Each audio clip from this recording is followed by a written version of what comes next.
Greetings, survivors. This is Ian, the main narrator of the Infection-Free Zone team, and today I'm going to share some gameplay with you. Infection-Free Zone is our upcoming post-apocalyptic city builder game, played on real-world maps. That means you can select almost any real region to play on, including your closest neighborhood, to utilize your knowledge of the region. It all starts with choosing the perfect location for your HQ. This is the center of your operations and the living place for the core citizens. It's also your first major warehouse, where all the obtained resources are going to be stored. What's the main difference between Infection-Free Zone and other city builder games is how new buildings are constructed. Instead of building them from the ground up, we rather adapt existing buildings for new needs, to create shelters, warehouses, production buildings, and so on.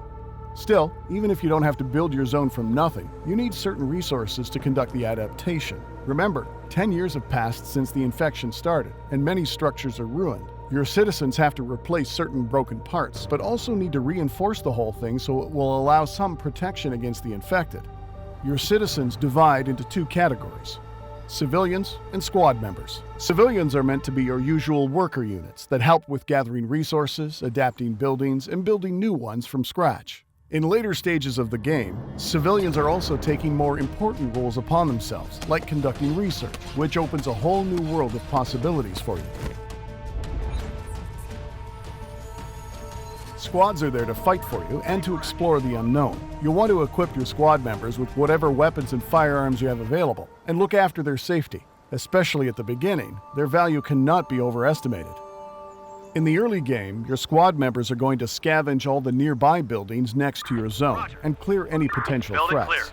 Until you find a reliable way to manage the whole food production chain, all you have left is to search every corner of those nearby abandoned buildings and pray that the next can of food you find won't be spoiled.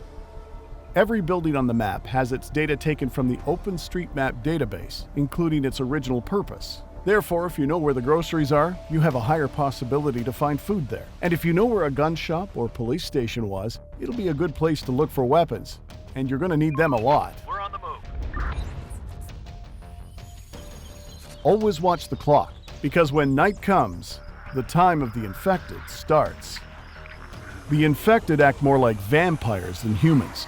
The sunlight hurts them, so they hide in the shadows during the day. But when night comes, they roam through the map, engaging any living creatures on their way. The infected are restless, fearless, and very dangerous.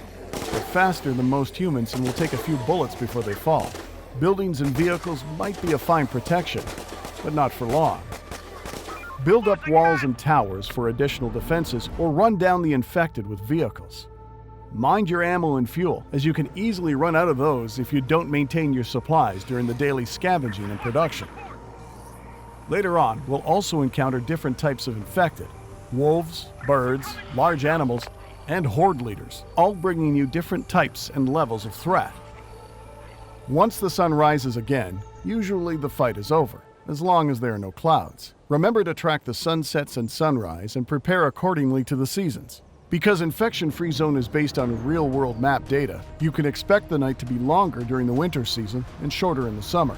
Day lengths, seasons, and weather are accurate to the city of your choice. To complete your constructions, you need tools: wood, metal, concrete, and that's only the beginning. Most of the time, your citizens will gather those resources from nearby parks or other buildings that need to be deconstructed or demolished. Your citizens also require you to provide them with food. At first, it's going to be the canned food that we will find, but later on, we want to build farms, gather grain, and turn that into food. Apart from scavenging and settlement construction, you also operate a radio. This is how your squads will contact you, and how you also receive calls from outsiders. It all starts once you build a larger antenna that can both send the invitations and receive distant transmissions. For example, you'll receive a call for help request from some distant location. There are survivors who want to join your zone and ask for the specific location of your settlement. Are you ready to trust them? And is that even a good idea? In the best case scenario, you'll obtain new citizens, and your community will grow. At worst, you can expect an ambush. Desperate times create desperate people, and desperate people are ready to kill to survive. Well, that's what we wanted to show you in this quick gameplay overview video. There's a lot of new things coming to the game. We have interesting storylines in the works, the law system, the research system, and the expedition mode, which is going to allow you to discover the areas outside of your closest neighborhood and travel to distant, real-life locations. We hope you enjoyed seeing a sampling of all the current game mechanics. Infection-Free Zone is launching in the middle of next year, although that date is still subject to change depending on the playtest feedback from the community. Thank you all for your amazing support, and stay tuned for more upcoming content in the next months. See you soon in your Infection-Free Zone.